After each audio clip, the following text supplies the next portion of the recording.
12 अगस्त 2024 के दिन यहाँ पर सावन महीने का आखिरी सोमवार पड़ रही है। इसीलिए दोस्तों, इस दिन का महत्व बहुत ही ज्यादा बड़ा होता है और इस दिन आप लोगों को 5 कनेर के फूल वाला उपाय जरूर करना चाहिए। और दोस्तों, बहुत सारे लोगों ने तो यह वाला उपाय करना भी शुरू कर दिया है, पर बहुत सारे लोगों को उपाय समझ नहीं आया है, जिस कारणवश वो अभी तक यह वाला उपाय नहीं कर पाए हैं। तो इस वीडियो में आप लोगों को हम 12 अगस्त, जिस दिन सावन सोमवार है, इस दिन आप लोगों को 5 कनेर के फूल वाला उपाय जरूर करना चाहिए, जो कि पंडित जी ने अपनी अभी की ही कथा में यहाँ पर बताया हुआ है। तो दोस्तों, इस उपाय को आपको कैसे करना है, कब करना है, कहाँ पर करना है और उपाय को करते समय आपको किन किन बातों का ध्यान रखना है, ये सारी जानकारी हम आपको इस वीडियो में देंगे। तो चलिए दोस्तों, उपाय को शुरू करते हैं। देखिए, यह दिन इतना खास होता है, इतना महत्वपूर्ण होता है। देखा गया है कभी कभी बड़े बड़े पूजा पाठ अनुष्ठान से जो मनोकामना पूर्ण नहीं होती है, वह आखिरी सोमवार के दिन एक छोटे से उपाय करने से ही आपकी मनोकामना पूर्ण हो जाती है। और बहुत सारे लोगों ने इस उपाय को किया भी है और उनको इस उपाय को करने का फल भी जरूर, क्योंकि भगवान शिव विजन बहुत ज्यादा प्रसन्न होते हैं सभी भक्त गणों से जो उनको प्रसन्न करते हैं। तो अब हम यहाँ पर समझते हैं कि आपको उपाय कैसे करना है। सबसे पहली चीज दोस्तों, ये जो उपाय है ये 5 कनेर के फूल वाला उपाय है। तो सीधी सी बात है, इस उपाय में हमें 5 कनेर के फूल तो लेने ही लेने पड़ेंगे। अब यहाँ पर एक सबसे बड़ी गलती होती है जो कि आप उपाय में करते हो और आपको पता भी नहीं लगता है, जो कि हम आपको बताते हैं। देखिए, जो आप 5 कनेर के फूल लेकर आओगे, सबसे पहले तो कनेर का फूल आप लोगों को पता होगा कि कैसा होता है। हम आपको जब भी बता देते हैं, कनेर के फूल वो होते हैं जो कि पीले कलर के होते हैं, लंबे लंबे से होते हैं। आप लोगों ने देखे भी होंगे, आप लोगों ने जो थंबनेल में फूल देखा हुआ था वही कनेर का फूल होता है। तो आप लोगों को वैसे ही 5 कनेर के फूल लेकर आने हैं। ये कनेर के फूल आप लोगों को बहुत आसानी से मिल जाते हैं, बस आपको इसका पेड़ ढूंढना होता है और बहुत सारे फूल उसमें लगे हुए होते हैं, कुछ भी कमी नहीं होती है। बस दोस्तों, आपको यहाँ पर ध्यान इस बात का रखना है कि अगर यह 5 कनेर के फूल जो है, मतलब कनेर के फूल का पेड़ जो है कहीं बाहर लगा हुआ है, वो किसी के अंडर में नहीं लगा हुआ है, किसी का वो पेड़ नहीं है, तो आप बिना पूछे जो है वह कनेर के फूल तोड़कर ला सकते हो। पर अगर कोई सा कनेर का पेड़ किसी के घर के अंदर लगा हुआ है और आपको वह कनेर के फूल उसके घर के अंदर से चाहिए, तो भाई उससे पहले पूछना कि भाई हम जो है आपके पेड़ में से 5 कनेर के फूल ले लें या कनेर के फूल ले लें। भाई पहले उससे पूछना, क्योंकि ये वाले जो 5 कनेर के फूल आप लोग ले रहे हो, ये उपाय के लिए ले रहे हो।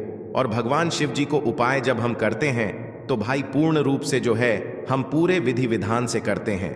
तो इसीलिए अगर आप किसी के घर में के अंदर जो पेड़ लगा हुआ है कनेर का, उस पेड़ से अगर ये फूल ले रहे हो, तो भाई पहले उस घर के मुखिया से पूछ लेना कि हम आपके पेड़ से कनेर के फूल ले लें। अगर वो हाँ कह देता है तो भाई उसके बाद आप उसके पेड़ से 5 कनेर के फूल ले लेना। अगर कोई कनेर का पेड़ जो है ऐसे ही बाहर लगा हुआ है, खुले में लगा हुआ है, उस पर किसी का भी कब्जा नहीं है, तो वो आप जो है बिना पूछे भी उस पेड़ में से तोड़ सकते हो।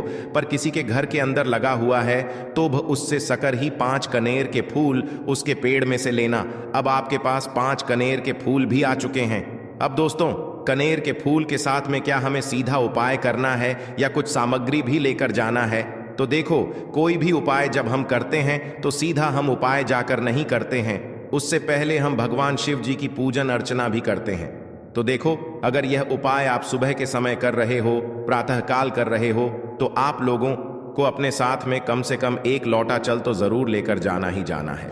सोमवार का दिन रहेगा, वैसे ही माताएं बहनें अपनी पूजन सामग्री लेकर जाएंगी, तो उन लोगों के लिए कोई दिक्कत नहीं है जो प्रतिदिन शिव जी के मंदिर जाते हैं या सोमवार के दिन अपनी पूरी पूजन सामग्री लेकर जाएंगे। भाई वो वैसे के वैसे ही लेकर जाएं। यह बात उनके लिए है जो कुछ भी लेकर नहीं जाएंगे। भाई वो बस 1 लोटा जल तो जरूर लेकर जाएं। अगर वह इस उपाय को 5 कनेर के फूल वाले उपाय को कर रहे हैं, उसी के बाद में दोस्तों शाम के समय की बात करें, तो भाई शाम के समय अगर आप लोग इस 5 कनेर के फूल वाले उपाय को कर रहे हो, तो अपने साथ में 1 गोल बाती का घी का दीपक जरूर लेकर जाना। जो घी का दीपक लोगे वो आटे का होना चाहिए। आटे का होने के साथ में उसके अंदर गोल बाती रखा आएगी। वो गोल बाती आप अपने हाथों से बनाओगे तो ज्यादा बेहतर होगा। साथ ही में उस दीपक के अंदर जो मतलब चीज डलेगी वो डालेगी शुद्ध देसी गाय का घी। उसके अंदर शुद्ध देसी गाय का घी ही डालना, ना भैंस का डालना, ना मिलावटी बाजार का घी डालना। इस बात का भी आप लोग ध्यान रखना। अगर आपको उपाय का पूर्ण फल चाहिए तो भाई करना क्या है, देखो सुबह अगर उपाय कर रहे हो ना, तो अगर 12 बजे तक भी उपाय करोगे तो भी कोई दिक्कत वाली बात नहीं है, कर सकते हो। सोमवार का दिन बार बार नहीं आता है, आपको पहुंचना है। सबसे पहले तो अपने घर के पास में जो शिव मंदिर हो, शिवालय हो, जहां पर शिवलिंग विराजित हो, वहां पर आप लोगों को पहुंच जाना है। अब वहां पर पहुंच करके सीधा हमें जाकर उपाय करने लग जाना है। नहीं, आपको पहले अपना शिव जी के मंदिर के अंदर प्रवेश करना है, भगवान शिव जी के दर्शन करना है। पहले आपको अपनी अपनी पूजन अर्चना करनी है। जैसे कि एक लोटा जल जो लेकर गए हैं भाई, वो एक लोटा जल चढ़ा दें। इसके अलावा जो भी पूजन सामग्री है, आपकी फूल, धतूरा, गुलाल, अबीर, गुलाल, जो भी चीजें हैं, चंदन वगैरह, उन सारी चीजों से आप पूजन अर्चना कर सकते हो। पर जो उपाय के 5 कनेर के फूल हैं वो आप अलग ही रखना, वो उपाय के समय ही हमें निकालने हैं। तो पहले आप अपनी पूजन अर्चना कर लेना, जैसे आप सोमवार के दिन करते हो, सोमवार के अष्टम के दिन करते हो, वैसे आप अपनी पूजन अर्चना कर लेना। इसी तरीके से शाम के समय है, शाम के समय जब आप अपने घर के पास में जो शिव मंदिर हो वहां पर पहुंचो, तो पहुंचने के बाद आप पहले अपना वह घी का दीपक जलाना। अब घी का दीपक जलाने में भी इस बात का ध्यान रखना, इस घी के दीपक को आपको अपने घर से जलाकर नहीं लेकर जाना है और मंदिर में जाकर भी जलाना है। और मंदिर में जाकर जलाओगे तो उसे अपनी माचिस से ही जलाना है। अपने घर से इस दीपक को जलाने के लिए अपनी माचिस लेकर आना।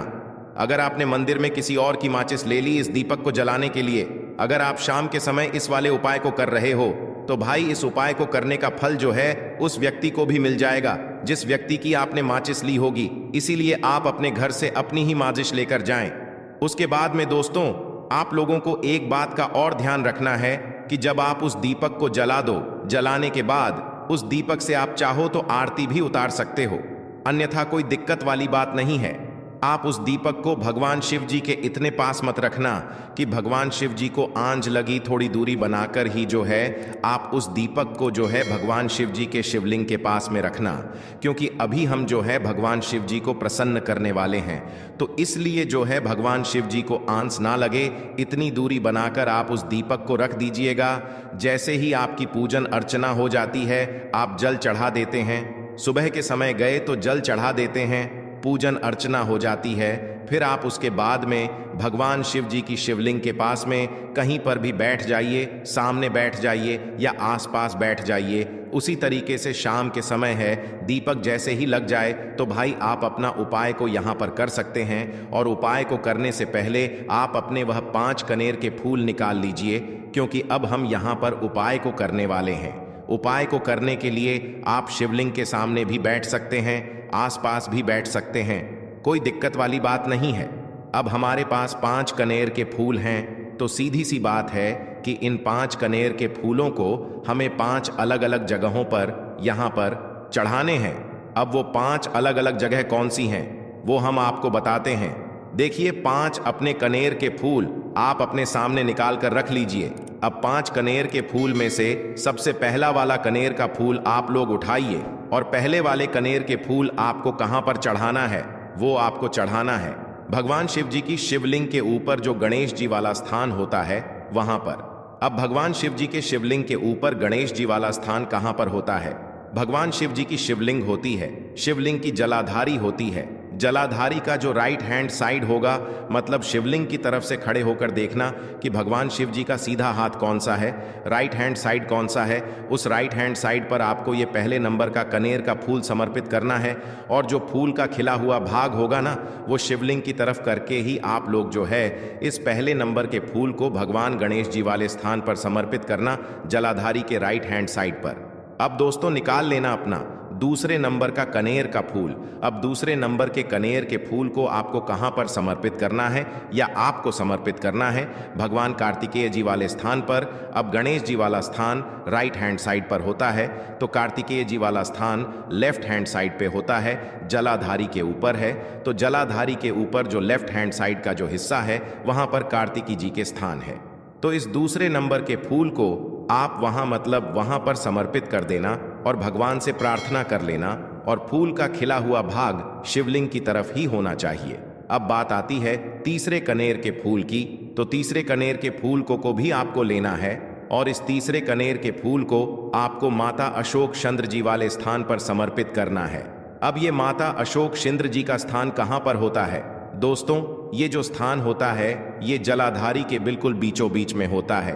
आपने पहला फूल भगवान गणेश जी वाले स्थान पर चढ़ाया, दूसरा फूल कार्तिकी जी वाले स्थान पर चढ़ाया। अब ये तीसरा फूल जो है इन दोनों फूलों के बीचों बीच चढ़ेगा, मतलब जहां पर माता अशोक सुंदर जी का स्थान होता है, खिला हुआ भाग शिवलिंग की तरफ करके ही जो है इस तीसरे नंबर के फूल को आप समर्पित कर देना माता असक चंदी वाले स्थान पर। अब बात आती है चौथे नंबर के फूल की। तो दोस्तों जो चौथे नंबर का फूल होगा ये आप लोगों को कहां पर समर्पित करना है? ये आप लोगों को समर्पित करना है भगवान शिव जी की शिवलिंग के ऊपर जो एक पात्र टंगा हुआ होता है, जिससे बूंद बूंद करके जल टपकता है, जिसके अंदर शिव जी की 5 बेटियों का स्थान होता है, जया विष हरा शामली बारी दौतली और देव। उस पात्र के अंदर जो है आप लोगों को क्या करना है, ये चौथे नंबर के फूल को समर्पित करना है। अगर किसी कारणवश आपका वह पात्र जो है शिवलिंग के ऊपर जो पात्र टंग हुआ होता है, जिससे बूंद बूंद करके जल टपकता है, वह पात्र उपस्थित ना हो, तो वह आपको क्या करना है कि शिव जी की 5 बेटियों का नाम लेकर जया विष हरा शामली बारी दौतली और देव का नाम लेकर जो है इस चौथे नंबर के फूल को आपको जलाधारी के ऊपर ही कटी शिवलिंग का जो कटी भाग होता है, मतलब जलाधारी के ऊपर ही जो भाग होता है वहां पर समर्पित कर देना इस चौथे नंबर के फूल को। उसके बाद में दोस्तों बात करते हैं आखिरी नंबर के 5वें नंबर के फूल को, जो कि आखिरी फूल है हमारा। इस 5वें नंबर के फूल को आपको क्या करना है, अगर आपके मतलब जिस मंदिर में आप गए हो वहां पर अगर त्रिशूल लगा हुआ है तो भाई त्रिशूल का एक मध्य भाग होगा, जहां से वो त्रिशूल के 3 भाग निकले हुए होंगे, तो आपको वो त्रिशूल का एक मध्य भाग देख लेना है। उस मध्य भाग पर आपको इस 5वें नंबर के कनेर के फूल को छुआ है, स्पर्श कराना है, और स्पर्श कराने के बाद इस 5वें नंबर के फूल को आपको क्या करना है, भगवान शिव जी की शिवलिंग के ऊपर समर्पित कर देना है। अब दोस्तों अगर वह मतलब जो है त्रिशूल ना भी हो आपके मंदिर में उपस्थित, तो आप सीधा सीधा ये जो 5वें नंबर का कनेर का फूल है या भगवान शिव जी की शिवलिंग के ऊपर समर्पित कर देना। बस ध्यान इस बात का रखना कि जो खिला हुआ भाग है फूल का वो सामने की तरफ होना चाहिए, जलाधारी की तरफ होना चाहिए, और डंडी का जो भाग है वो शिवलिंग के पीछे की तरफ होना चाहिए फूल की। तो इस बात का आप लोगों को ध्यान रखना है। जैसे ही आप लोग को ये 5 फूल समर्पित कर देते हैं, वहीं पर भगवान शिव जी के शिवलिंग के पास में बैठकर जो है हाथ जोड़कर विनती कर कर अपनी वह मनोकामना बोलना, जिस मनोकामना के लिए आप लोग यह वाला उपाय कर रहे हो, अपनी वह दुख और समस्या बोलना जिसके लिए आप लोग अपना ये वाला उपाय कर रहे हो। अपनी किसी भी एक मनोकामना के लिए ये वाला उपाय करना। 2-3 मनोकामना एक साथ मत बोलना, कोई भी एक मनोकामना बोल देना। अपने 5वें नंबर के फूल को चढ़ाने के बाद और चढ़ा दो, तो भाई 2 मिनट भगवान शिव जी के नाम का जाप कर लेना। उसके साथ में दोस्तों आपका ये उपाय यहाँ पर पूर्ण हो जाता है, और आप अब भगवान शिव जी के दर्शन करके उनको धोख देकर अपने घर पर वापस जा सकते हो। इसी के साथ में दोस्तों इस उपाय को करने से आपको बहुत ही बड़ा फल मिलेगा।